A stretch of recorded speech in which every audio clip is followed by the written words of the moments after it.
Aku menarik 15 miliar tunai, menyembunyikannya dalam koper merah besar di lemari. Keesokan paginya, suamiku dan gundiknya menghilang membawa koper itu beserta pesan mengejek. Terima kasih, wanita tua. Kami bisa hidup dalam mimpi kami sekarang. Aku hanya tertawa pelan. Mereka baru saja mencuri koper berisi tumpukan koran bekas dan batu bata. Sebelum cerita dimulai, tulis di komentar dari daerah mana teman-teman menonton. Jangan lupa like dan subscribe agar channel ini berkembang dan bisa mempersembahkan cerita yang lebih menarik lagi. Hujan di Jakarta Selatan sore itu bukan sekadar hujan biasa.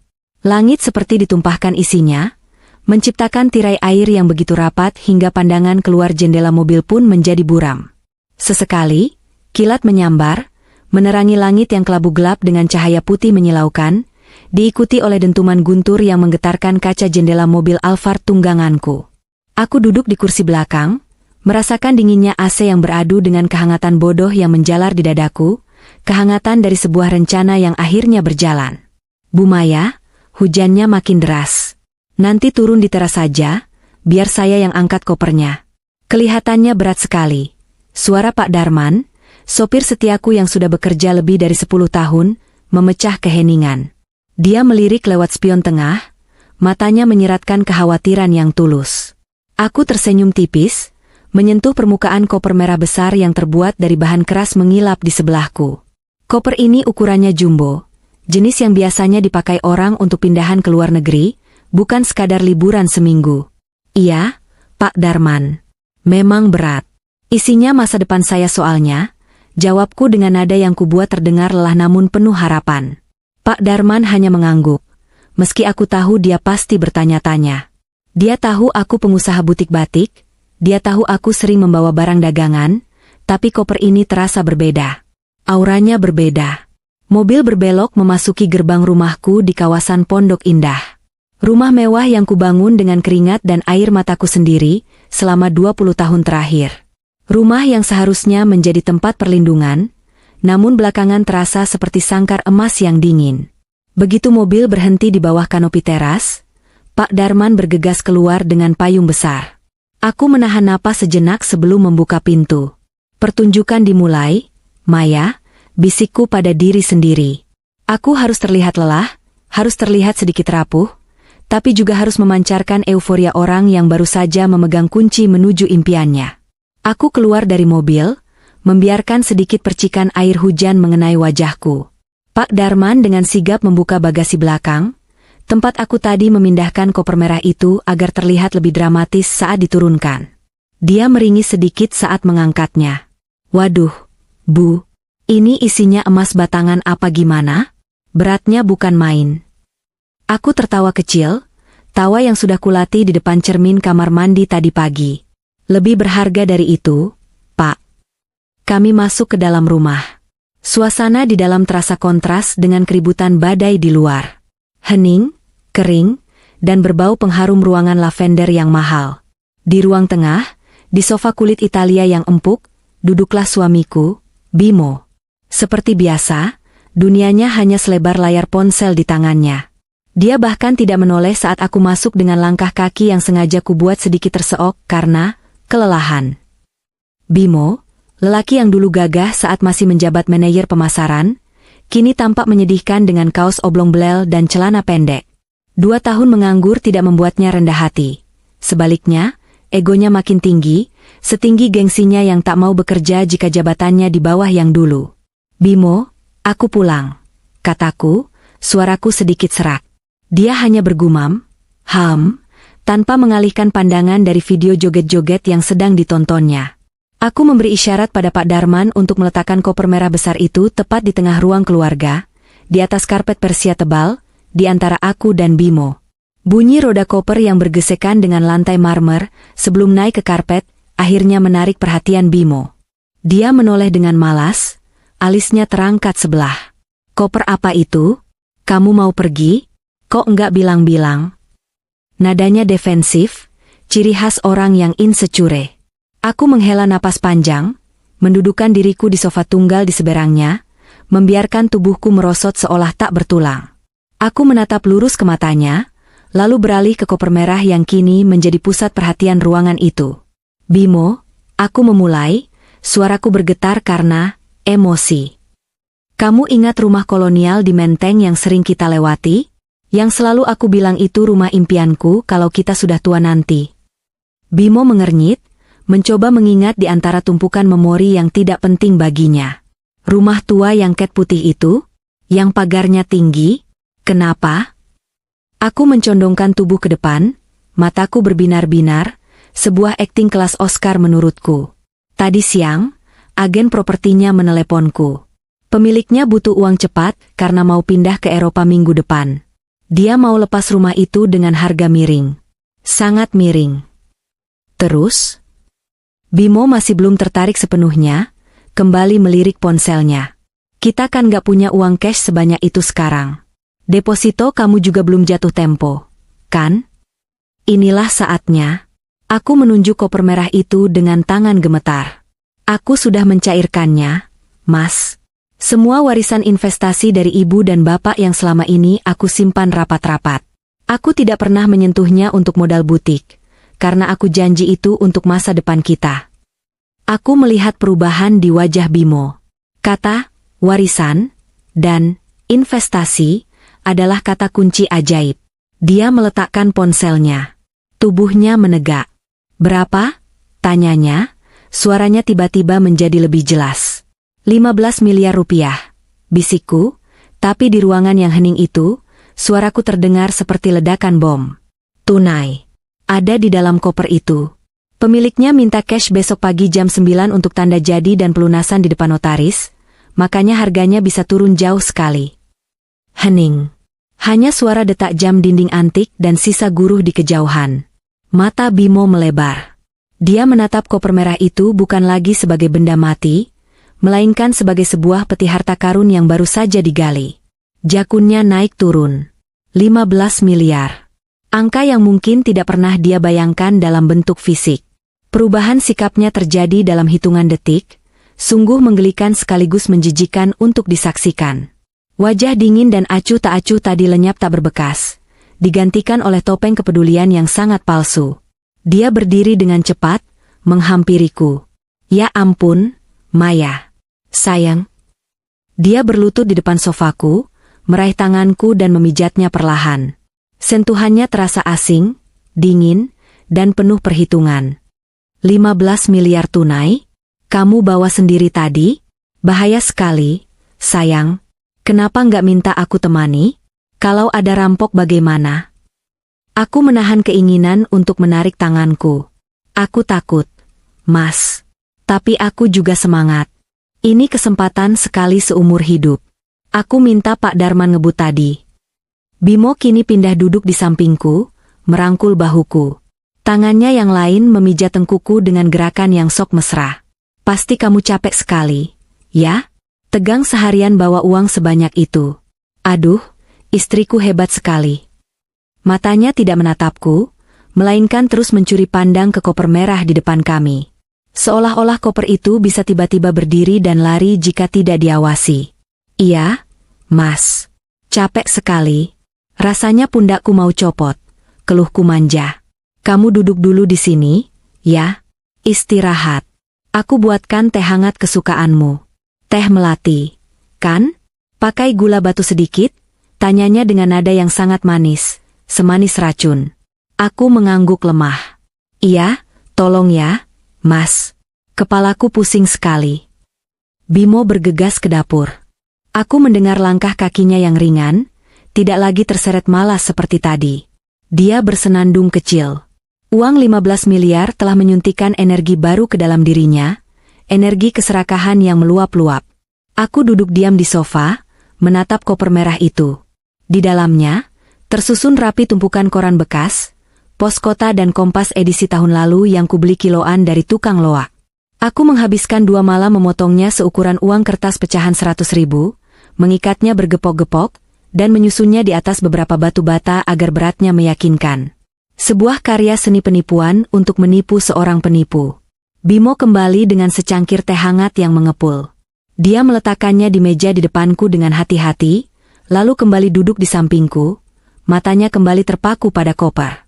Jadi, koper ini kita simpan di mana malam ini, Sayang, nggak aman kalau ditaruh di ruang tengah begini. Nanti kalau ada maling masuk gimana? Tanyanya, nada khawatirnya terlalu berlebihan. Aku menyesap teh itu sedikit. Hangat, tapi tidak bisa menghangatkan hatiku yang sudah membeku untuknya. Aku mau taruh di lemari jati di kamar kita, Mas. Di bagian paling bawah, ditutupi selimut tebal. Kuncinya cuma aku yang pegang. Besok pagi-pagi sekali kita berangkat ke Menteng. Ide bagus, ide bagus.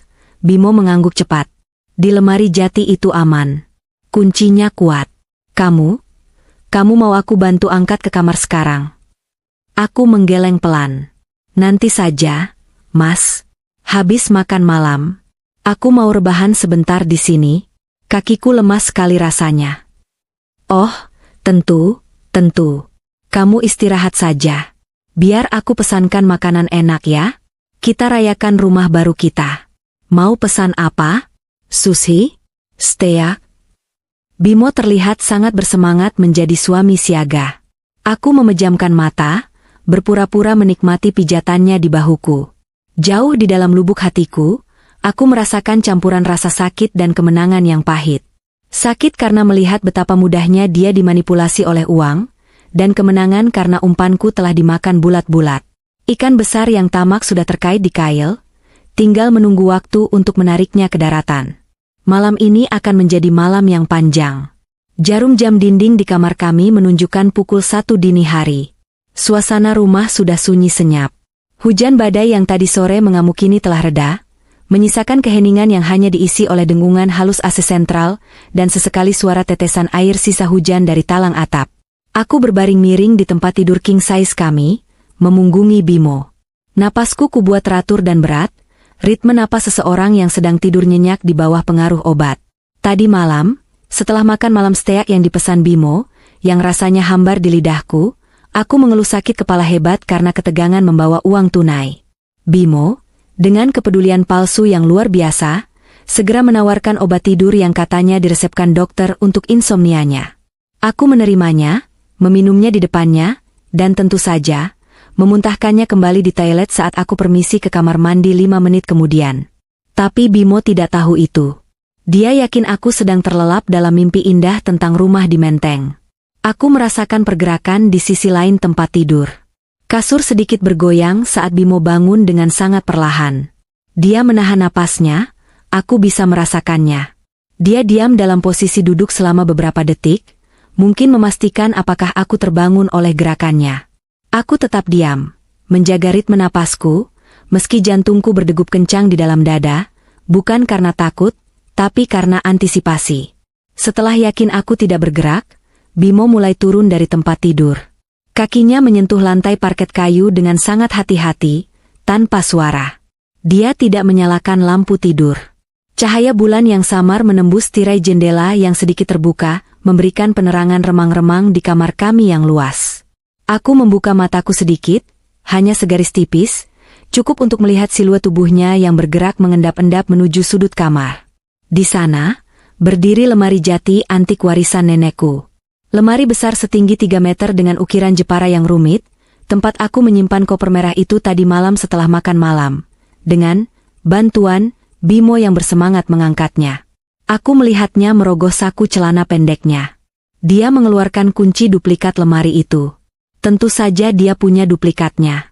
Aku sudah lama curiga dia sering membuka lemari pribadiku untuk mencari uang tunai kecil-kecilan atau sekadar memeriksa dokumen-dokumenku, tapi aku membiarkannya. Malam ini, kunci duplikat itu adalah alat menuju kejatuhannya sendiri. Bunyi, klik, pelan terdengar saat kunci diputar. Bimo menarik pintu lemari yang berat itu dengan sangat perlahan agar engselnya tidak berderit. Dia menahan napas lagi. Tangannya meraih ke bagian bawah lemari, menarik keluar selimut tebal yang menutupi koper merah.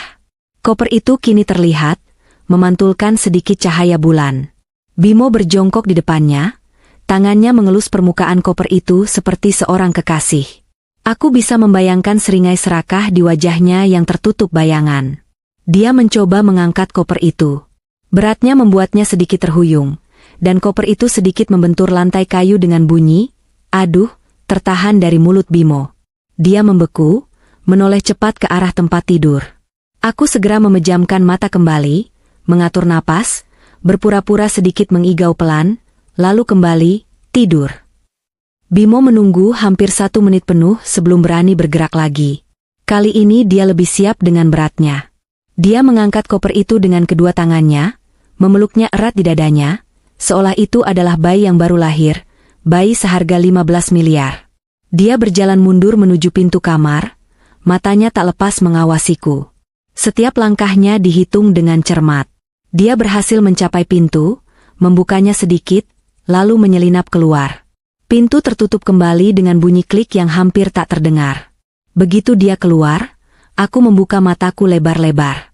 Rasa kantuk pura-pura itu lenyap seketika, digantikan oleh kewaspadaan penuh. Aku duduk di tepi tempat tidur, mendengarkan.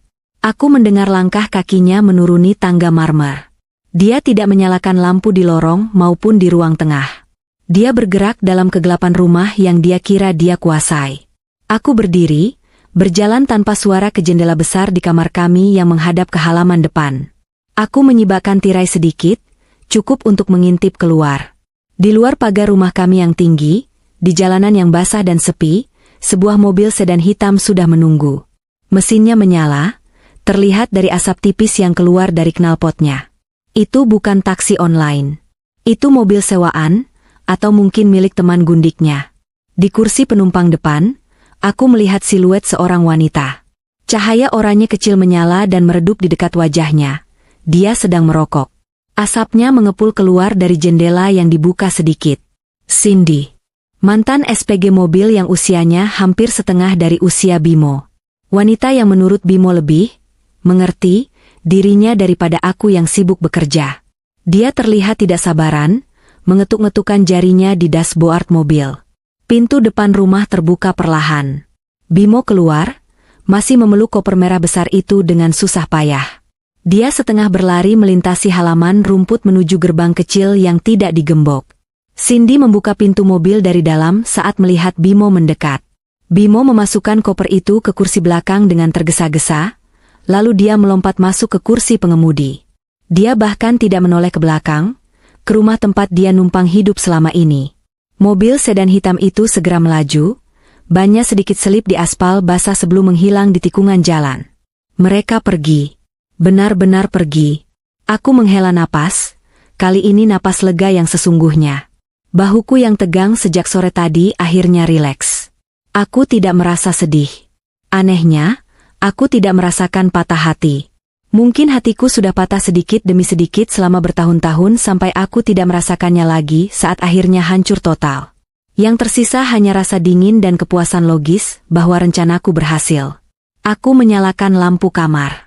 Cahaya kuning hangat membanjiri ruangan, mengusir bayang-bayang pengkhianatan. Mataku tertuju pada nakas di sisi tempat tidur Bimo. Ada secari kertas di sana, ditindih dengan jam tangannya yang murah.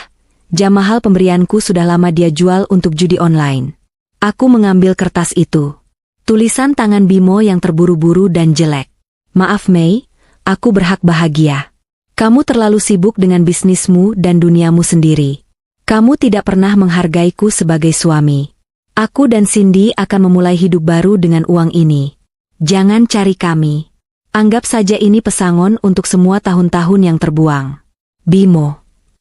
Aku membaca surat itu 2 kali, lalu tertawa. Tawa yang kering, tanpa humor. Berhak bahagia, katanya. Pesangon, katanya. Dia bahkan tidak punya nyali untuk menghadapiku dan meminta cerai secara jantan. Dia memilih jalan pengecut, mencuri di tengah malam dan kabur dengan wanita lain. Dia menyalahkanku atas kegagalannya, atas rasa mindernya sendiri. Aku meremas kertas itu menjadi bola kecil dan melemparnya ke tempat sampah di sudut kamar. Selamat menikmati, pesangon MU, Bimo, gumamku pada ruangan kosong itu. 15 miliar dalam bentuk koran bekas dan batu bata. Kuharap itu cukup untuk membeli kebahagiaanmu dan Cindy dimanapun kalian bersembunyi. Aku berjalan keluar kamar, menuju dapur. Aku butuh teh hangat yang sungguhan sekarang. Malam masih panjang, dan aku harus mempersiapkan langkah selanjutnya. Pengacaraku sudah menunggu instruksi besok pagi. Permainan baru saja dimulai, dan mereka baru saja menelan umpan beracun itu bulat-bulat. Sementara aku menikmati teh melati hangat dan sarapan bubur ayam di teras rumahku yang kini terasa begitu damai di Jakarta, drama sesungguhnya sedang berlangsung ribuan kilometer dariku. Aku bisa membayangkan dengan jelas setiap detiknya, seolah-olah aku sedang menonton film komedi tragis yang pemeran utamanya adalah suamiku sendiri. Berdasarkan rekam jejak perjalanan dan notifikasi transaksi yang gagal masuk ke ponselku, aku bisa merekonstruksi pagi mereka yang penuh ilusi itu. Bimo dan Cindy mendarat di Bandara Changi, Singapura, dengan penerbangan paling pagi. Mereka pasti merasa seperti raja dan ratu yang baru saja menaklukkan dunia. Bayangkan saja, Bimo yang biasanya berjalan dengan bahu merosot karena beban gengsi tanpa pekerjaan, kini melangkah tegap menyeret koper merah besar itu. Koper yang beratnya menyiksa, tapi bagi Bimo, setiap gram beratnya adalah simbol kekayaan. Dia pasti menolak bantuan petugas porter karena parno, takut, harta karunnya disentuh orang lain. Keringat mungkin bercucuran di dahinya, tapi senyum seringai itu pasti tak pernah lepas dari wajahnya. Cindy berjalan di sampingnya, mungkin mengenakan kacamata hitam besar dan pakaian yang menurutnya modis tapi sebenarnya norak, sambil menggandeng lengan Bimo dengan manja. Dia pasti sudah membayangkan dirinya menjadi sosialita papan atas. "Mas, berat banget ya? Sini aku bantu dorong dikit," ucap Cindy basa-basi, meski matanya sibuk melirik toko-toko duty free yang berderet mewah. "Gak usah, sayang. Ini tanggung jawab aku. 15 miliar ini masa depan kita. Kamu cukup jalan cantik aja di sebelah aku," jawab Bimo dengan napas terengah-engah tapi penuh kesombongan. Dia merasa menjadi pahlawan, penyedia nafkah yang hebat, peran yang sudah lama tidak dia rasakan di hadapanku. Mereka tidak membuang waktu. Dari bandara, mereka langsung memesan taksi premium menuju Marina Bay Sands. Hotel ikonik berbentuk perahu di atas 3 gedung pencakar langit itu adalah simbol kemewahan yang selalu diimpikan Bimo. Dulu, saat kami liburan ke sana, kami hanya mampu menginap di hotel bintang 4 biasa di sekitar Bugis, dan Bimo selalu mengeluh ingin merasakan tidur di MBS.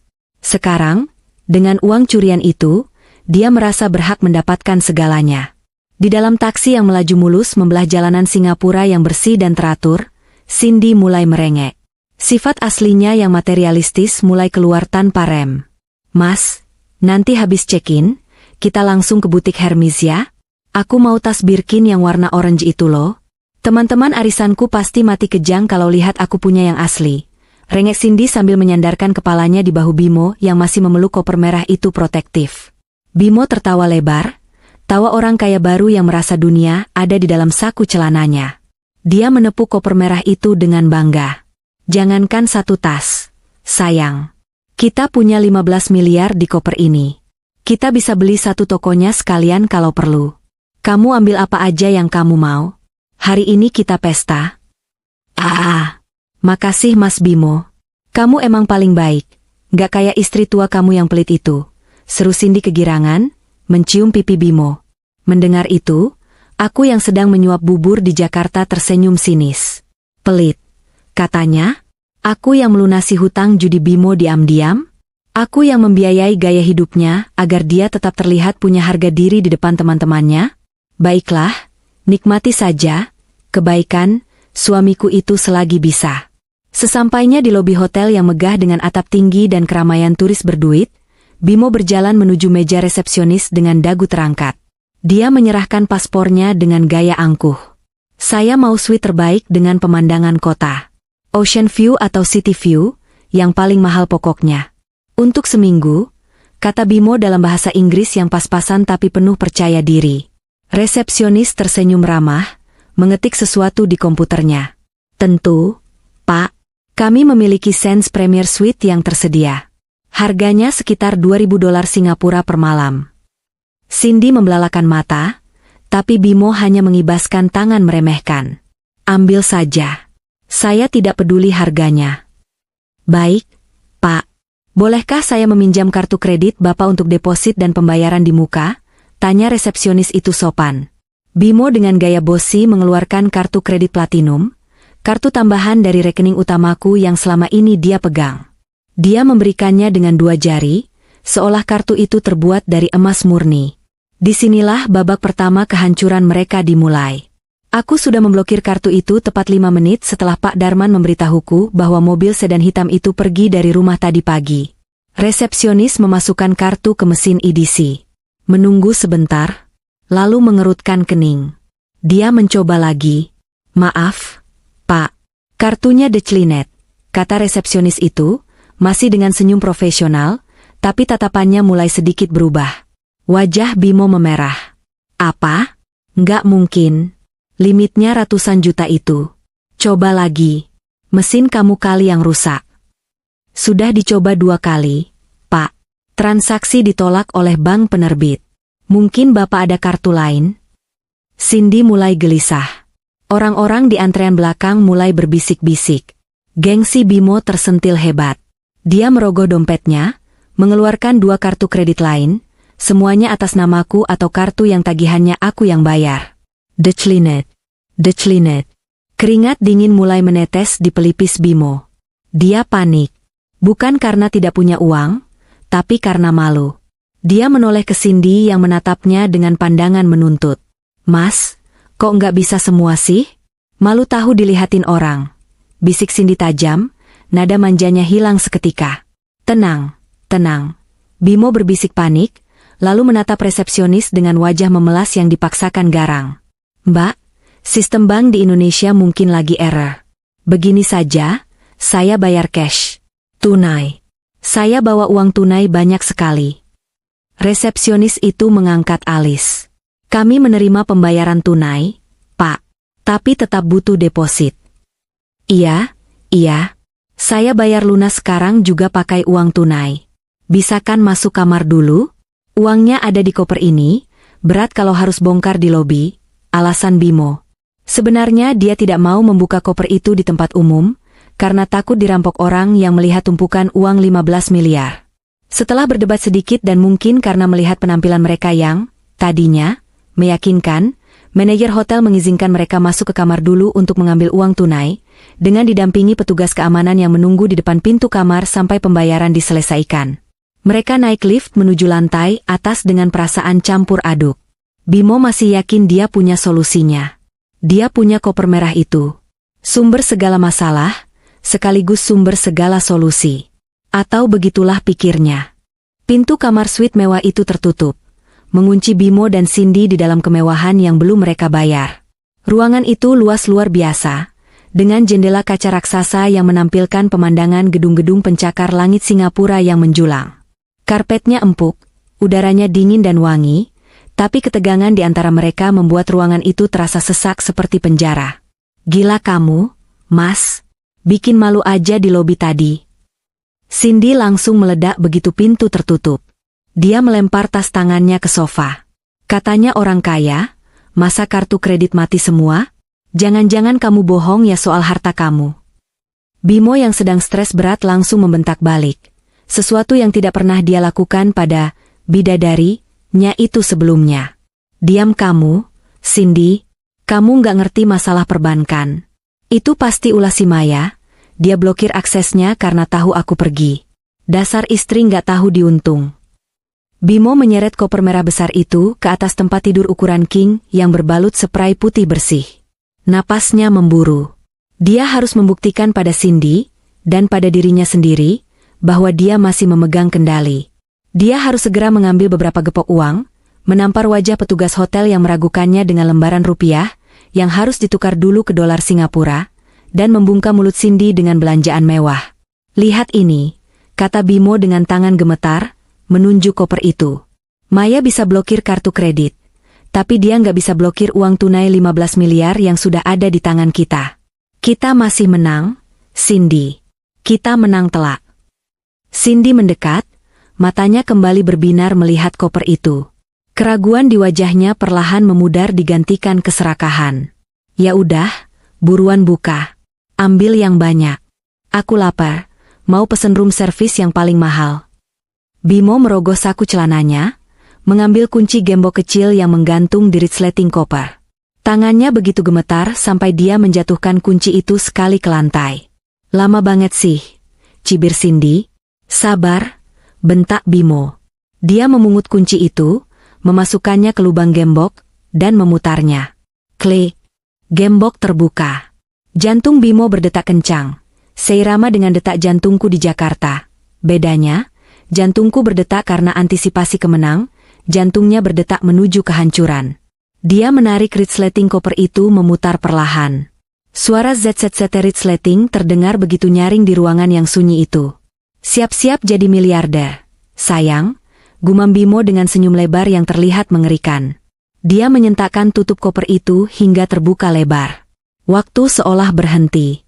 Di dalam koper itu, tidak ada tumpukan uang merah bergambar Soekarno-Hatta yang mereka impikan. Tidak ada aroma uang baru yang khas.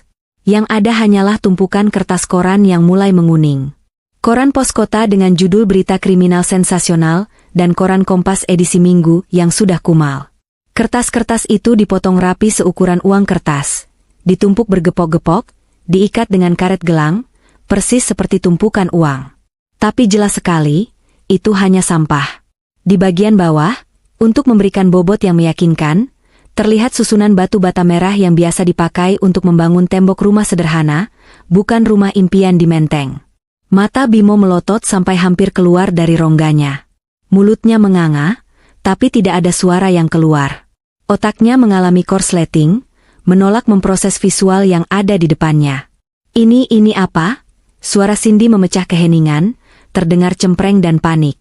Dia menyambar salah satu gepokan, uang, itu, merobek ikatan karetnya. Potongan berita tentang maling ayam dihakimi massa, berhamburan ke lantai. Koran?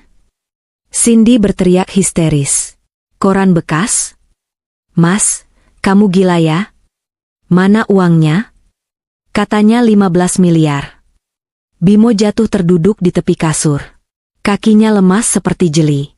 Wajahnya pucat pasi, seputih spray hotel. Nggak mungkin tadi malam beratnya, Bu Maya bilang.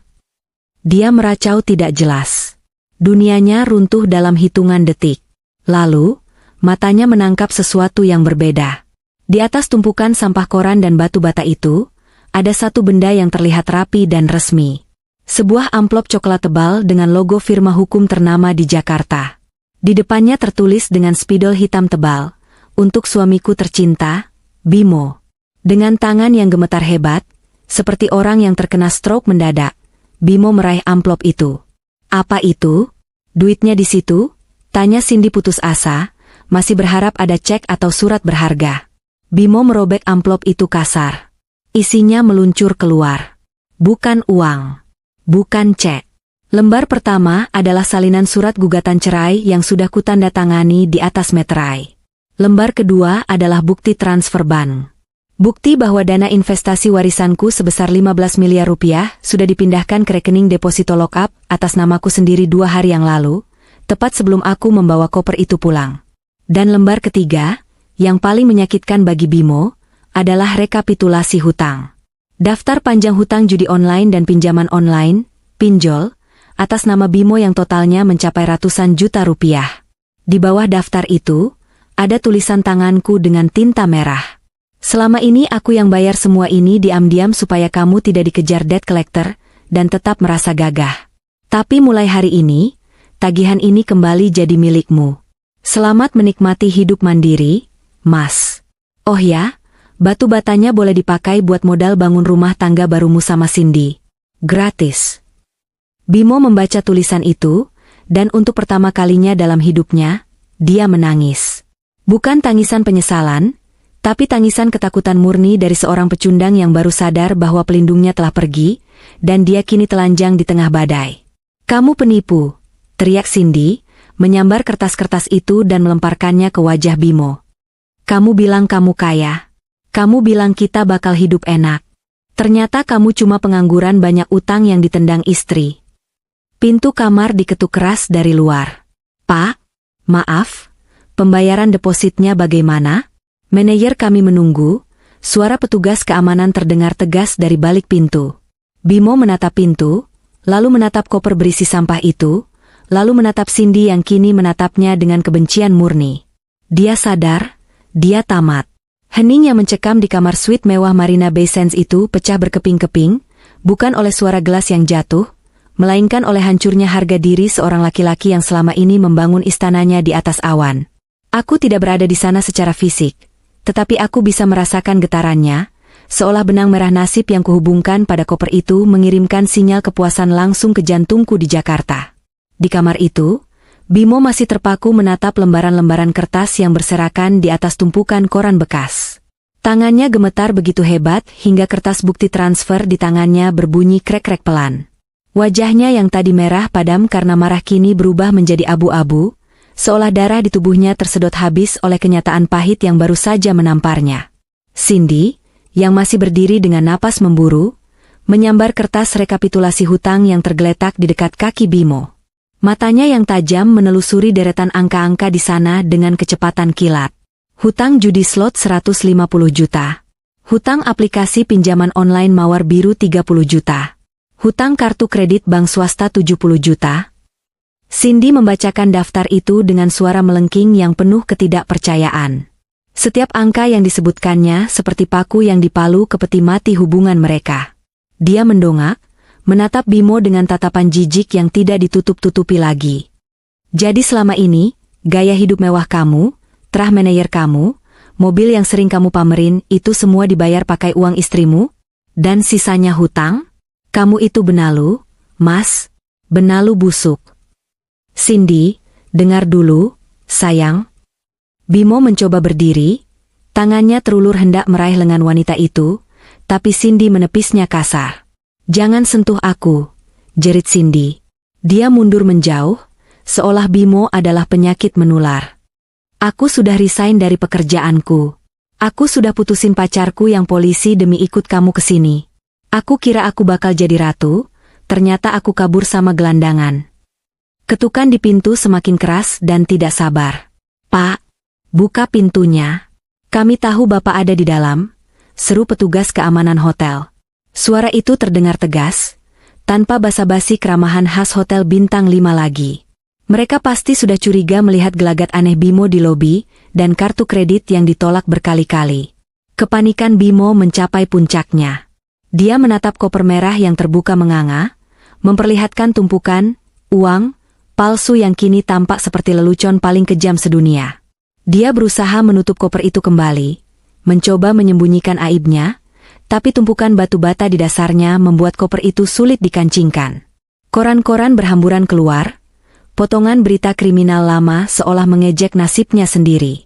Bantu aku bersin ini, Cindy, kita harus kabur. Perintah Bimo putus asa. Kabur kemana, bodoh? Cindy membentak, air mata kemarahan mulai melunturkan maskaranya. Kita ada di lantai atas. Mau lompat? Kamu pikir ini film aksi? Lagian, aku nggak mau ikutan kriminal kayak kamu. Ini masalah kamu, bukan masalah aku. Cindy menyambar tas tangannya, lalu berjalan cepat menuju pintu. Cindy, jangan buka, teriak Bimo, tapi terlambat. Cindy membuka pintu kamar lebar-lebar. Di sana, berdiri 2 orang petugas keamanan berseragam rapi, dan seorang manajer hotel berwajah masam. Di belakang mereka, terlihat 2 orang petugas kepolisian Singapura yang kebetulan sedang berpatroli di area kasino, dan dipanggil untuk membantu. Dia penipunya, Pak, bukan saya. Cindy langsung menunjuk Bimo yang berdiri mematung di dekat kasur dengan koper berisi sampah. Laki-laki ini yang bawa saya ke sini. Dia bilang dia kaya raya, dia bilang mau bayar tunai. Saya nggak tahu apa-apa. Saya cuma korban. Bimo ternganga. Pengkhianatan Cindy begitu cepat dan efisien. Secepat dia mengkhianatiku demi wanita itu. Karma memang tidak butuh waktu lama untuk memesan tiket pesawat dan menyusul mereka. Manajer hotel melangkah masuk, matanya langsung tertuju pada kekacauan di atas kasur. Dia melihat tumpukan koran bekas yang dipotong rapi menyerupai uang. Dia melihat batu bata. Dia melihat wajah Bimo yang pucat. Tidak perlu menjadi detektif jenius untuk memahami situasinya. Pak, kata manajer itu dingin, bisa jelaskan bagaimana Bapak berniat membayar tagihan deposit $3.000 dan biaya kamar suite ini? Karena sepertinya koran bekas edisi tahun lalu belum menjadi mata uang yang sah di negara ini. Bimo tergagap. Lidahnya keluh. Saya istri saya, dia menjebak saya. Itu urusan rumah tangga Bapak. Urusan kami adalah pembayaran, potong manajer itu. Jika Bapak tidak bisa membayar sekarang juga, kami terpaksa membawa Bapak ke kantor polisi atas tuduhan percobaan penipuan jasa dan keributan. Polisi Singapura melangkah maju. Paspor, tolong, kata salah satu polisi dengan logat Melayu yang kental. Dengan tangan gemetar, Bimo menyerahkan paspornya. Polisi itu memindai paspor tersebut dengan alat di tangannya, lalu mengerutkan kening. Dia menatap layar perangkatnya, lalu menatap Bimo lagi. Bimo Prasetyo, baca polisi itu. Ternyata ada alert merah di sistem imigrasi untuk nama ini. Laporan masuk pagi ini dari Jakarta. Dugaan penggelapan aset perusahaan dan pencurian dokumen berharga. Bimo melotot. Apa? Penggelapan? Saya nggak kerja. Perusahaan apa? Ah, suamiku yang malang. Dia lupa bahwa mobil Alphard yang sering dipakainya bergaya itu masih atas nama PT milik almarhum ayahku, di mana aku menjabat sebagai direktur utama. Bimo pernah memalsukan tanda tanganku untuk menggadaikan BPKB mobil itu, demi menutupi hutang judinya tahun lalu. Aku tahu itu, tapi aku diamkan. Sampai pagi ini, pengacaraku sudah melaporkan pemalsuan dokumen itu ke polisi sebagai langkah antisipasi agar paspornya ditahan. Anda harus ikut kami ke kantor, Pak, kata polisi itu tegas. Borgol dikeluarkan. Tunggu. Cindy, tolong aku. Bayarin dulu pakai uang tabungan kamu. Bimo memohon pada gundiknya. Cindy hanya mendengus, melipat tangannya di dada. Uang tabungan aku? Enak aja. Itu buat modal aku buka salon. Lagian, aku nggak kenal kamu. Pak polisi, saya boleh pergi kan? Saya nggak ikut-ikutan nipu. Polisi itu mengangguk pada Cindy. Silakan tinggalkan area ini, Nona. Tapi data Anda sudah kami catat. Cindy melenggang pergi tanpa menoleh sedikit pun. Suara hak sepatunya yang beradu dengan lantai marmer koridor terdengar, seperti ketukan palu hakim yang memvonis Bimo. Bimo digiring keluar dari kamar mewah itu dengan tangan terborgol, melewati tamu-tamu hotel lain yang menatapnya dengan heran dan kasihan. Koper merah berisi sampah itu disita sebagai barang bukti. Di Jakarta, aku membayangkan adegan itu sambil menyeruput teh melati keduaku. Rasanya jauh lebih nikmat daripada biasanya. Aku tidak merasa bersalah. Sedikit pun tidak. Bimo yang memilih jalan ini. Dia yang memilih membuka kotak Pandora itu. Aku hanya menyediakan kotaknya, dia yang memutuskan untuk melompat masuk ke dalamnya dengan mata tertutup oleh keserakahan. Amplop coklat itu hanyalah salam perpisahan dariku, sebuah reality check yang harganya sangat mahal. Kini, dia sendirian di negeri orang, tanpa uang, tanpa bahasa yang fasih, dengan jeratan hukum yang menanti, dan hutang yang menumpuk. Benar-benar, awal yang baru, seperti yang dia tulis di suratnya tadi malam. Untuk memahami bagaimana seorang istri yang setia selama 15 tahun bisa berubah menjadi sutradara dari drama kehancuran suaminya sendiri, kita harus memutar waktu seminggu ke belakang. Ke hari Selasa yang cerah, namun menjadi hari paling kelabu dalam hidupku. Pagi itu dimulai seperti pagi-pagi biasanya. Aku bangun pukul 5, sholat subuh, lalu menyiapkan sarapan. Bimo masih mendengkur keras. Suara yang dulu kuanggap menenangkan karena menandakan dia ada di sampingku, tapi belakangan mulai terdengar seperti suara mesin rusak yang memuakan. Hari itu, Bimo terburu-buru pergi. Katanya ada panggilan interview kerja di sebuah perusahaan startup di Jakarta Pusat. Aku begitu bahagia mendengarnya. Sudah 2 tahun dia menganggur, dan aku selalu menyemangatinya agar tidak putus asa.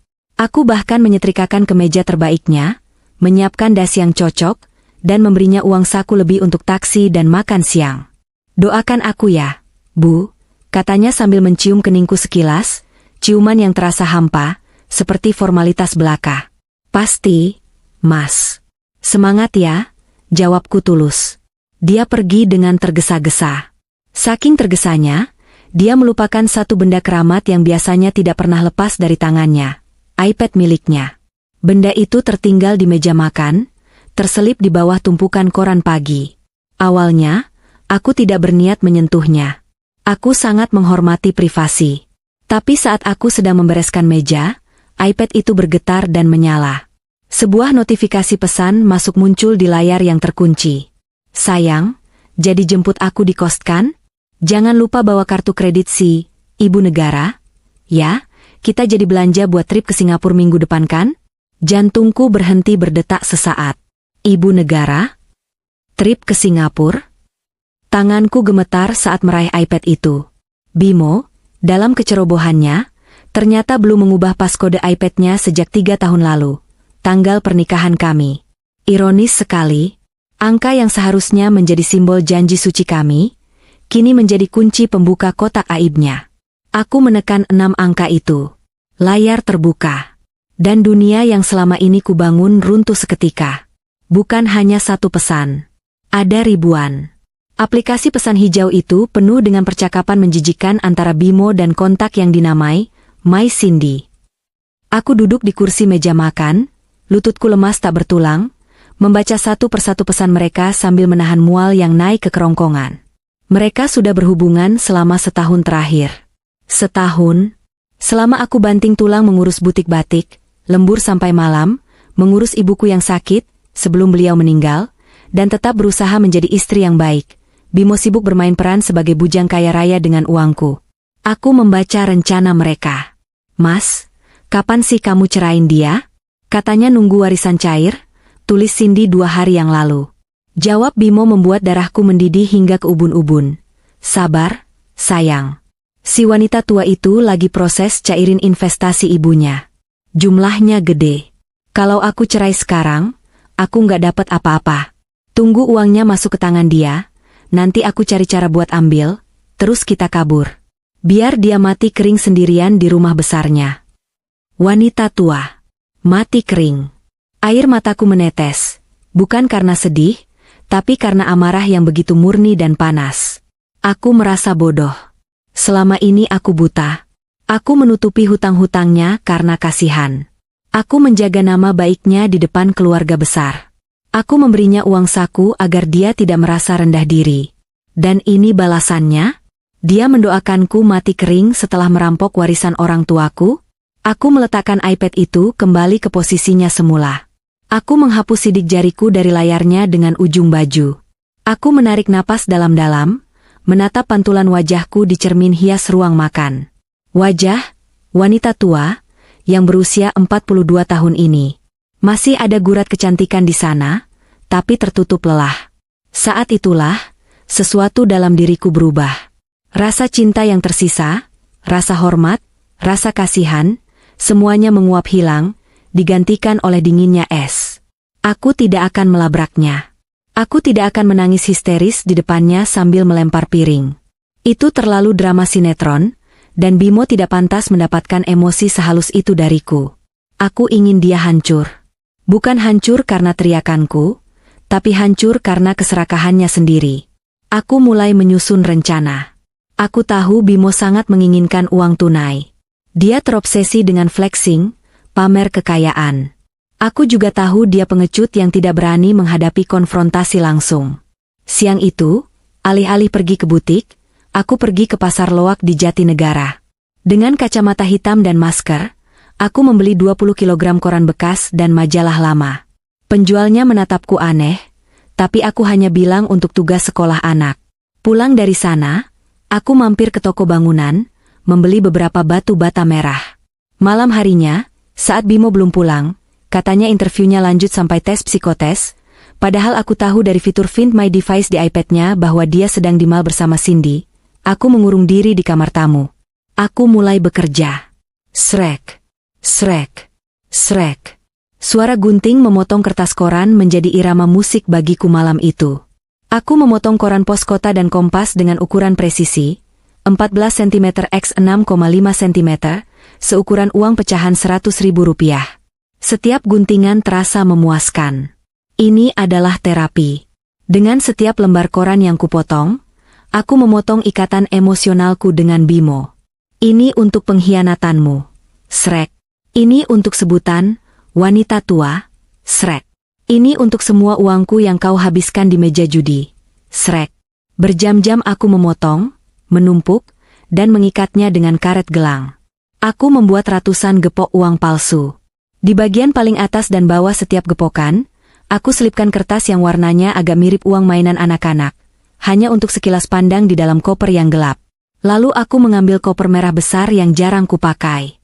Aku menyusun batu bata di dasarnya, menutupinya dengan kain, lalu menyusun gepokan koran itu di atasnya sampai penuh sesak.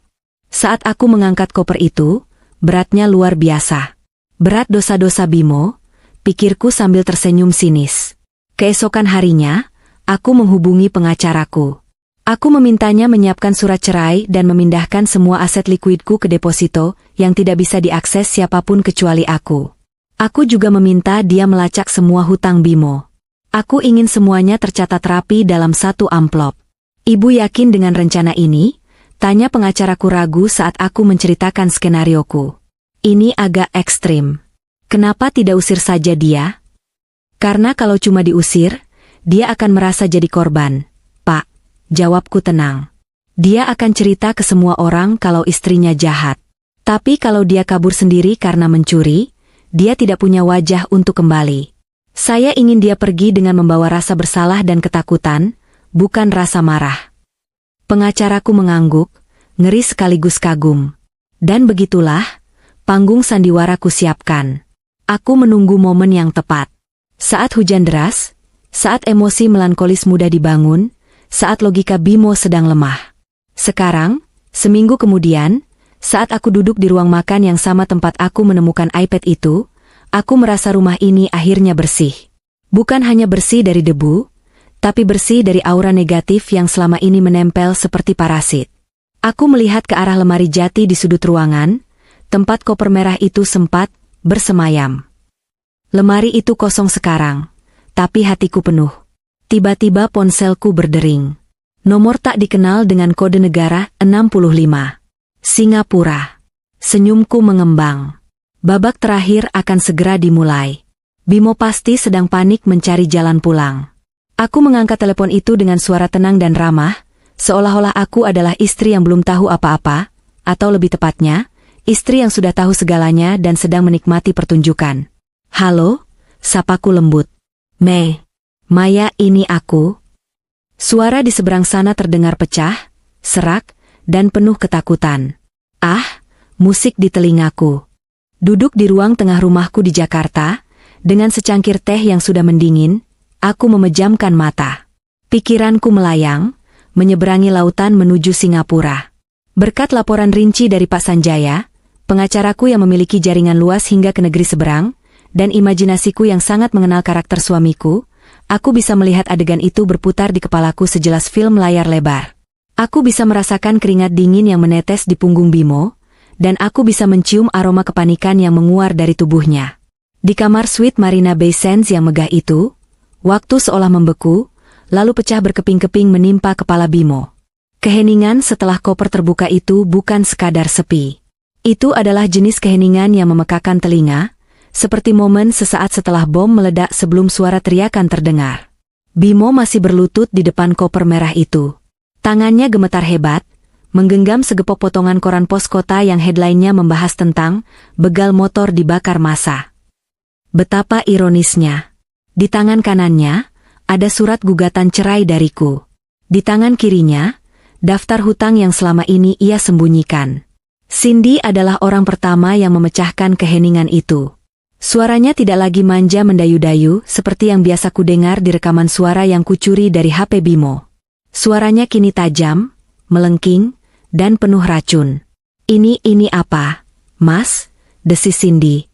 Dia menyambar salah satu gepokan uang dari dalam koper, meremasnya hingga hancur, lalu melemparkannya ke wajah Bimo.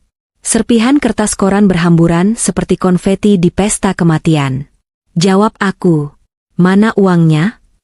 Mana 15 miliarnya? Bimo mendongak, wajahnya pucat pasi, seputih kertas HVS. Matanya nanar, bergerak liar dari wajah Cindy ke tumpukan batu bata di dalam koper, lalu ke pintu kamar di mana petugas keamanan hotel masih mengetuk dengan tidak sabar. Aku nggak tahu, Chin. Sumpah demi Tuhan, aku nggak tahu. Suara Bimo terdengar seperti cicit tikus yang terinjak. Tadi malam beratnya pas. Bu Maya bilang istri sialan itu bilang isinya uang tunai. Dia menipu aku, Chin. Dia menjebak kita. Menjebak kita? Cindy tertawa. Tawa yang mengerikan, tanpa humor sedikit pun. Dia melangkah maju, menendang koper merah itu dengan ujung sepatu hak tingginya yang runcing. Dia nggak menjebak kita. Dia menjebak kamu, dasar laki-laki bodoh. Dan aku terseret dalam kebodohan kamu. Ketukan di pintu berubah menjadi gedoran. Pak, buka pintunya sekarang atau kami gunakan kunci darurat. Kami tahu Anda di dalam. Suara petugas keamanan terdengar tegas dan otoriter. Bimo panik luar biasa. Dia berdiri sempoyongan, kakinya lemas seperti jeli. Dia mencoba meraih tangan Cindy, mencari pegangan, mencari sekutu. Chin, dengerin aku dulu. Kita harus kompak. Kamu bilang ke mereka kalau kamu bawa uang tunai juga, atau kita bilang ini salah paham. Kamu punya tabungan kan? Bayarin dulu depositnya, nanti aku ganti 2 kali lipat begitu kita balik ke Jakarta. Aku janji. Cindy menepis tangan Bimo dengan kasar, seolah-olah tangan suamiku itu berlumuran kotoran menjijikan. Tatapan matanya berubah total. Tidak ada lagi binar cinta atau kekaguman. Yang ada hanya tatapan kalkulatif dari seorang predator yang sadar bahwa mangsanya sudah tidak berdaging. Bayarin kamu? Cindy mendengus, matanya menyipit jijik. Dia mundur selangkah, menjaga jarak. Mas, denger ya. Aku mau sama kamu karena kamu bilang kamu manajer sukses. Kamu bilang kamu punya warisan 15 miliar. Kamu janjiin aku hidup enak. Tas Hermes, jalan-jalan ke Eropa. Sekarang, lihat diri kamu. Kamu cuma pengangguran tua, penipu, dan bangkrut. Hutang kamu ratusan juta. Kamu pikir aku mau buang uang tabunganku buat laki-laki loser kayak kamu? Mimpi. Kata-kata itu pasti menghantam Bimo lebih keras daripada pukulan fisik. Loser. Pengangguran tua. Selama ini, Bimo selalu merasa dirinya sugar daddy yang gagah.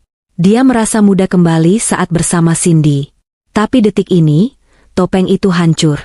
Dia telanjang dengan segala kekurangannya. Chin, kok kamu ngomong gitu? Katanya kamu cinta sama aku? Katanya aku lebih hebat dari pacar-pacar kamu yang lain. Bimo memelas, air mata mulai menggenang di pelupuk matanya. Pemandangan yang menyedihkan. Cinta? Cindy meludah kecil ke karpet mahal hotel.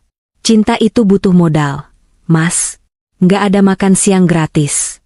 Dan menu makan siang kamu basi. Klik. Suara kunci pintu elektronik terbuka dari luar. Pintu kamar suite itu terdorong lebar. 2 petugas keamanan berseragam hitam masuk dengan sigap, diikuti oleh manajer hotel yang berwajah kaku dan 2 orang petugas kepolisian Singapura yang kebetulan sedang berpatroli di area lobi bawah. Ruangan itu seketika terasa sempit. Bimo mundur hingga punggungnya menabrak dinding kaca. Di belakangnya pemandangan kota Singapura yang gemerlap seolah mengejek kemiskinannya. Selamat siang, kata manajer hotel dengan bahasa Inggris yang fasih namun dingin. Matanya menyapu kekacauan di ruangan itu. Koper terbuka, koran berserakan, batu bata, dan wajah Bimo yang seperti mayat hidup. Tampaknya ada masalah dengan pembayaran dan isi bagasi Anda. Bimo tergagap, keringat sebesar biji jagung mengalir di pelipisnya. Sir, let me explain. My wife she tricked me. Bimo mencoba berbicara bahasa Inggris, tapi gramarnya berantakan karena panik. Salah satu polisi Singapura melangkah maju. Dia tidak tertarik dengan drama rumah tangga. Dia melihat indikasi penipuan. Paspor, please. Dengan tangan gemetar hebat, Bimo merogoh saku celananya, mengeluarkan paspor hijaunya. Polisi itu menerimanya, lalu memindainya dengan alat genggam yang ia bawa. Alat itu berbunyi bip pendek, lalu layar menyala merah. Polisi itu menatap layar, lalu menatap Bimo dengan tajam. Bimo Prasetyo, baca polisi itu. Ada red alert pada paspor ini. Laporan masuk pagi ini dari Jakarta melalui kedutaan. Dugaan pemalsuan dokumen kendaraan bermotor dan penggelapan aset perusahaan. Lutut Bimo akhirnya menyerah. Dia merosot jatuh ke lantai, terduduk lemas. Ah, ya. Itu bagian dari rencanaku yang lain. Mobil Alphard yang ia bawa kabur ke bandara, dan ditinggal begitu saja di parkiran Soekarno-Hatta. Sebenarnya BPKB-nya sudah ia gadaikan diam-diam 6 bulan lalu dengan memalsukan tanda tanganku. Aku tahu itu, tapi aku diamkan. Pagi ini, pengacaraku melaporkan pemalsuan itu secara resmi. Sistem imigrasi zaman sekarang sangat cepat dan terintegrasi. Itu salah paham, Pak. Itu mobil istri saya. Bimo mencoba membela diri, tapi suaranya lemah. Anda bisa jelaskan di kantor polisi, kata petugas itu sambil mengeluarkan borgol. Di saat itulah, Cindy melihat celah. Dia memasang wajah paling polos, mata berkaca-kaca, persis seperti akting korban di sinetron. Dia menunjuk Bimo dengan jari telunjuk yang gemetar. Pak polisi, tangkap dia. Dia penipu, teriak Cindy histeris. Saya tidak tahu apa-apa. Saya cuma diajak liburan, katanya dia orang kaya. Saya nggak tahu kalau dia buronan. Saya korban, Pak. Dia janjiin saya nikah, ternyata dia mau jadiin saya tameng. Bimo menatap Cindy, mulutnya menganga tak percaya. Cindy, kamu? Diam kamu, bentak Cindy. Dia menoleh ke polisi. Pak, saya boleh pergi, kan? Saya punya tiket pulang sendiri. Saya nggak ada hubungannya sama kejahatan dia. Saya cuma pacar yang dibohongi. Polisi itu menatap Cindy, lalu memeriksa paspor Cindy sejenak. Tidak ada catatan kriminal. Kami akan catat data Nona. Nona boleh pergi, tapi harus bisa dihubungi jika diperlukan kesaksian. Terima kasih, Pak. Terima kasih. Cindy menyambar tas tangannya. Dia merapikan rambutnya sekilas, lalu berjalan menuju pintu keluar tanpa menoleh sedikit pun ke arah Bimo yang sedang diborgol. Saat Cindy melewati Bimo, Bimo mencoba memanggilnya sekali lagi, suara yang penuh keputusasaan. Sayang. Cindy berhenti sejenak, menunduk, dan berbisik tepat di telinga Bimo, cukup keras untuk didengar, tapi cukup pelan untuk menjadi rahasia mereka. Anggap aja ini karma, Mas. Lagian, kamu tuh udah tua, diranjang juga payah. Bye. Cindy melenggang pergi, meninggalkan aroma parfum mahal yang kini terasa memuakan bagi Bimo. Suamiku itu hanya bisa menatap punggung gundiknya menjauh, menghilang di balik pintu, membawa serta sisa harga dirinya yang terakhir. Kemudian, realitas menghantam Bimo sepenuhnya. Tangan dingin borgol besi melingkar di pergelangan tangannya. Ayo, jalan, perintah polisi. Bimo digiring keluar dari kamar mewah itu, melewati lorong hotel yang berkarpet tebal, masuk ke dalam lift bersama tamu-tamu lain yang menatapnya dengan pandangan aneh. Dia, Bimo Prasetyo, yang selalu ingin terlihat terhormat, kini diseret seperti maling ayam di negara orang. Mereka membawanya ke kantor polisi setempat untuk pemeriksaan awal, sebelum diserahkan ke pihak imigrasi. Di ruang interogasi yang dingin dan berbau antiseptik itulah Bimo akhirnya diperbolehkan melakukan satu panggilan telepon. Dia tidak menelepon orang tuanya, mereka sudah sepuh dan sakit-sakitan, Bimo tidak berani membuat mereka jantungan. Dia tidak menelepon teman-temannya, gengsinya terlalu tinggi untuk mengaku kalah pada teman nongkrongnya. Hanya ada satu nomor yang dia ingat di luar kepala. Nomor yang selama 15 tahun selalu ada untuk membereskan kekacauannya. Nomor, Ibu Negara, panggilan mengejek yang dia berikan padaku di belakangku. Di Jakarta, ponselku bergetar. Aku mengangkatnya dengan tenang, sudah menduga momen ini akan datang. Halo? Mei. Maya, tolong aku. Suara di seberang sana pecah, bercampur dengan isak tangis yang tak tertahankan. Mendengar suara hancur itu, ada sedikit rasa nyeri di dadaku. Bagaimanapun, dia pernah menjadi orang yang kucintai. Tapi kemudian, bayangan pesan-pesan di iPad-nya, tentang rencananya meninggalkanku, mati kering, muncul kembali. Rasa nyeri itu hilang, digantikan oleh ketenangan yang dingin. Siapa ini? Tanyaku datar. Ini aku, Mas Bimo, suamimu. Mei, tolong aku, Mei. Aku di kantor polisi. Aku ditangkap. Paspor aku ditahan. Koper itu isinya sampah. Mei, kamu bohongin aku.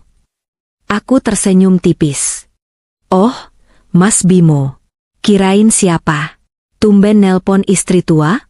Bukannya lagi sibuk belanja Hermes sama Cindy? Jangan bahas itu sekarang. Cindy ninggalin aku, Mei. Dia jahat. Dia cuma mau uangku. Aku sadar sekarang, cuma kamu yang tulus sama aku. Mei, tolong transfer uang jaminan. Atau sewa pengacara. Aku takut di sini, Mei. Polisinya galak-galak. Aku nggak ngerti hukum sini. Mas, potongku lembut namun tegas. Coba tarik napas dulu. Gimana bisa napas? Aku mau di penjara. Dengar, Mas. Aku nggak bisa transfer uang. Rekening deposito itu dikunci.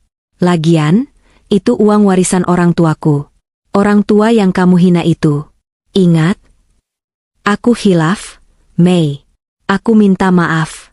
Aku bakal lakuin apa aja. Aku bakal cuci kaki kamu. Aku bakal jadi suami yang baik. Tolong, jangan biarin aku busuk di sini. Tangisannya makin keras. Terdengar sangat menyedihkan. Laki-laki usia 45 tahun menangis seperti balita yang kehilangan permen. Mas, aku sudah baca semua chat kamu. Aku tahu rencana busukmu. Jadi, berhentilah bersandiwara. Aku nggak akan kirim pengacara. Kamu harus hadapi ini sendiri sebagai laki-laki dewasa. Hening sejenak. Hanya suara napas Bimo yang tersengal. Jadi, kamu mau biarin aku mati di sini? Bisiknya. Nggak mati, Mas. Paling cuma dideportasi. Mereka nggak akan nahan kamu lama-lama karena kamu nggak punya uang buat bayar denda, dan hotel juga nggak mau rugi bayar biaya perkara. Kamu bakal dipulangin. Tapi aku nggak punya uang buat tiket pulang. Dompetku kosong. Mei, kartu kredit mati semua. Nah, soal itu, aku memajukan tubuhku sedikit, meski dia tidak bisa melihatnya. Aku masih punya sedikit belas kasihan. Kamu masih pegang koper merah itu kan? Atau bisa akses barang bukti? Iya, ada di depan meja polisi. Kenapa? Coba kamu minta izin sebentar buat ambil barang pribadi.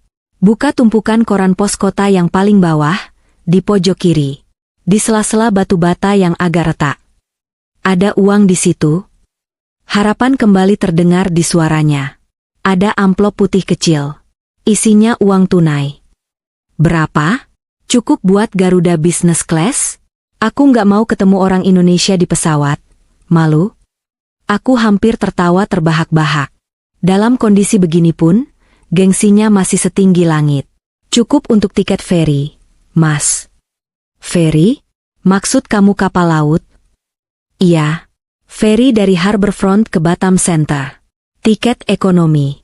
Di dalam amplop itu juga ada uang saku pas-pasan buat kamu naik bus dari Pelabuhan Batam, terus nyambung kapal Pelni atau bus antar kota sampai Jakarta. Total perjalanan mungkin 3 hari 2 malam kalau kamu beruntung. Apa? Bimo berteriak, membuat suara kresek di telepon. Aku mendengar polisi di sana membentaknya untuk diam. Kamu gila, Mei? Aku disuruh naik bus? Naik kapal laut bareng TKI? Kamu mau nyiksa aku? Itu pilihan kamu, Mas. Tiket, petualangan, atau tetap di sel kantor polisi Singapura tanpa kejelasan? Anggap saja ini napak tilas. Dulu kan bapakmu juga merantau susah payah. Masa anaknya yang manajer sukses nggak kuat? Maya, kamu iblis. Istri durhaka. Terima kasih pujiannya. Oh ya, hati-hati di jalan. Simpan uang recehnya baik-baik, jangan dipakai beli rokok, nanti nggak bisa beli makan di jalan. Good luck, Mas. Maya, jangan tutup. Maya Aku mematikan sambungan telepon. Suara teriakan Bimo terputus, digantikan oleh keheningan rumahku yang damai. Aku meletakkan ponsel di meja makan, menatap layar yang perlahan gelap. Rasanya aneh. Aku pikir aku akan merasa bersalah. Aku pikir aku akan menangis karena tega melakukan ini pada suami sendiri. Tapi ternyata, yang kurasakan hanyalah rasa lega yang luar biasa. Seperti baru saja memuntahkan racun yang sudah lama mengendap di perut. Beban di pundakku hilang. Rumah besar ini tidak lagi terasa sepi mencekam, melainkan hening yang menenangkan. Bimo sedang memulai perjalanan nerakanya, dan aku baru saja memulai hidupku kembali. Pagi pertama setelah pembersihan, itu terasa berbeda. Cahaya matahari yang masuk melalui celah gorden kamar tidurku terasa lebih terang, udaranya lebih bersih. Biasanya, aku bangun dengan perasaan berat di dada, beban memikirkan suasana hati Bimo, memikirkan tagihan kartu kreditnya yang harus kubayar diam-diam, memikirkan kebohongan apalagi yang akan dia ucapkan hari ini. Tapi pagi ini, saat aku membuka mata, tempat tidur di sebelah kanu kosong dan rapi. Tidak ada dengkuran kasar. Tidak ada bau rokok basi yang menempel di bantal. Aku bangun, merentangkan tangan, dan tersenyum pada langit-langit kamar. Selamat pagi, Maya, sapaku pada diri sendiri. Aku turun ke bawah untuk sholat subuh, lalu membuat sarapan. Bukan sarapan besar seperti biasanya. Aku hanya membuat oatmeal dan buah potong untuk diriku sendiri. Sederhana, sehat, dan tenang. Tidak ada yang komplain, kok nggak ada nasi goreng? Tidak ada yang minta kopi harus diaduk 30 kali. Pukul 8 pagi, aku sudah siap berangkat ke butik.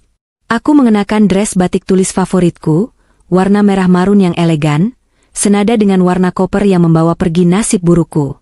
Saat sampai di butik, para pegawaiku menyapa dengan ceria. Pagi, Bu Maya. Wah, ibu kelihatan segar banget hari ini. Sapa Rini, asisten desainku. Iya dong, Rin. Buang sampah pada tempatnya itu bikin sehat. Jawabku sambil tersenyum misterius. Rini tidak paham, dia hanya ikut tertawa. Seharian itu aku bekerja dengan produktivitas yang luar biasa. Ide-ide desain mengalir deras.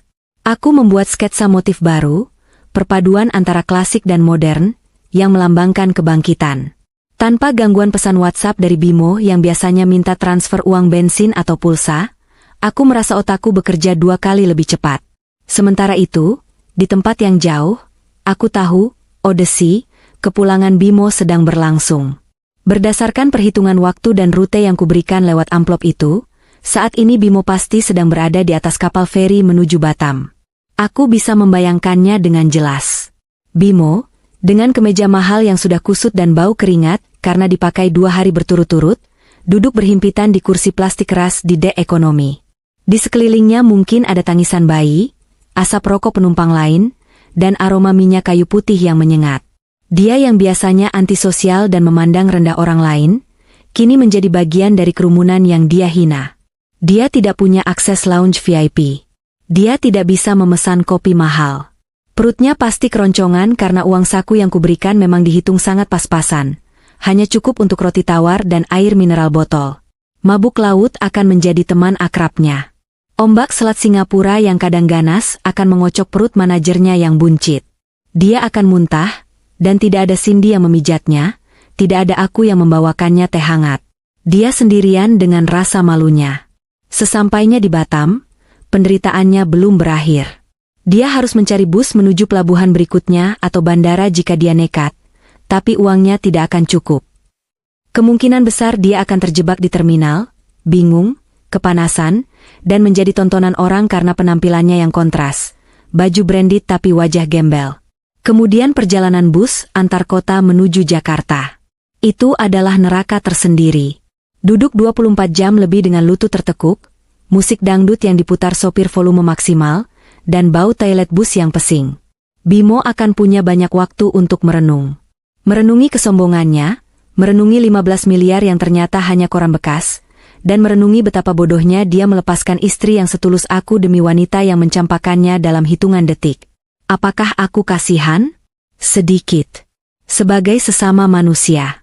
Tapi sebagai istri yang dikhianati, aku merasa ini adalah pelajaran yang setimpal. Universitas Kehidupan sedang memberikan SKS akselerasi untuk Bimo. Sore harinya, sepulang dari butik, Pak Sanjaya datang ke rumah. Kami duduk di teras belakang, menghadap kolam ikan koi. Langit senja berwarna jingga keunguan, sangat indah. Pak Sanjaya membuka map tebalnya. Bu Maya, update terbaru, katanya dengan nada profesional namun santai. Pak Bimo sudah mendarat di Batam siang tadi. Informan saya melihat dia sempat ribut kecil dengan sopir taksi karena uangnya kurang, akhirnya dia jalan kaki menuju terminal bus. Aku mengangguk pelan, menyesap teh melatiku. Biarkan saja. Itu olahraga buat jantungnya. Lalu soal proses hukum, lanjut Pak Sanjaya. Gugatan cerai sudah didaftarkan. Sidang pertama mungkin 2 minggu lagi. Karena bukti perselingkuhan dan penelantaran sangat kuat, ditambah lagi bukti kriminal dia di Singapura, kemungkinan besar dia akan kehilangan hak atas harta Gonogini, apalagi mengingat sebagian besar aset memang atas nama ibu dan warisan. Bagus, jawabku. Dan satu lagi, Bu. Ini yang paling krusial. Pak Sanjaya menyerahkan lembaran kertas berisi daftar nama dan angka. Ini daftar kreditur yang mengejar Pak Bimo. Begitu mereka tahu ibu berhenti membayar cicilan, mereka mulai agresif. Debt collector pinjol ilegal itu tidak kenal ampun. Mereka sudah mulai meneror kontak darurat Pak Bimo. Untungnya nomor ibu sudah saya amankan dan ganti, jadi mereka meneror teman-teman nongkrong Pak Bimo. Aku melihat daftar itu. Angkanya fantastis untuk ukuran pengangguran.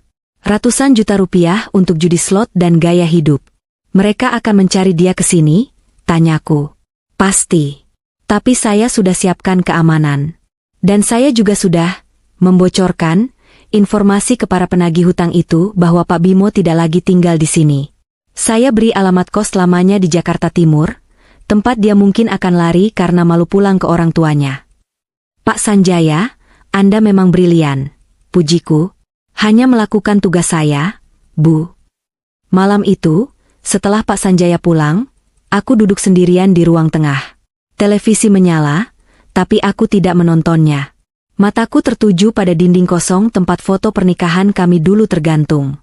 Foto besar dengan bingkai emas itu sudah kuturunkan pagi tadi dan kusimpan di gudang, menunggu truk sampah datang besok. Rumah ini terasa begitu lapang. Dulu, aku selalu merasa rumah ini sempit karena penuh dengan ego Bimo. Sekarang, setiap sudut rumah terasa bernapas.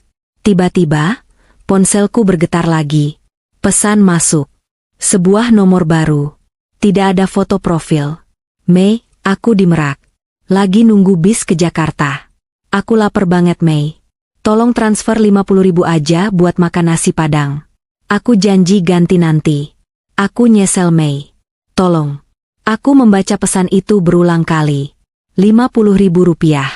Dulu, dia bisa menghabiskan 5 juta rupiah sekali makan malam untuk pamer di depan teman-temannya. Sekarang dia mengemis 50.000. Jariku melayang di atas layar. Ada dorongan kecil untuk membalas, untuk sekadar mengejek, atau bahkan untuk memberi karena kasihan. Tapi kemudian aku teringat wajah Cindy yang tertawa di dalam mobil. Aku teringat sebutan, wanita tua.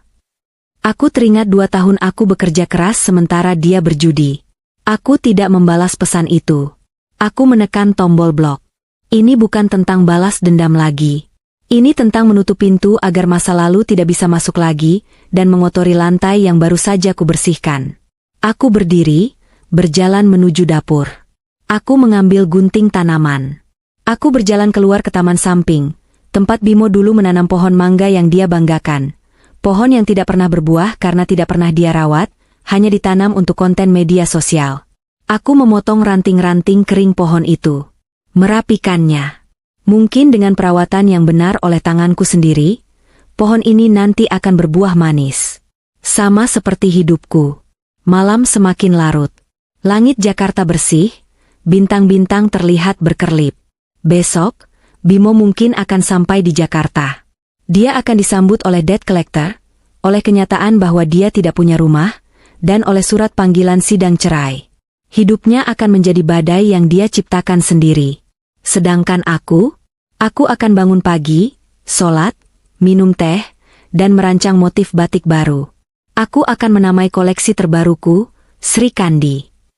Koleksi tentang wanita yang memegang panahnya sendiri, yang tidak butuh pangeran berkuda putih, apalagi pangeran yang ternyata hanya penipu berkuda lumpur.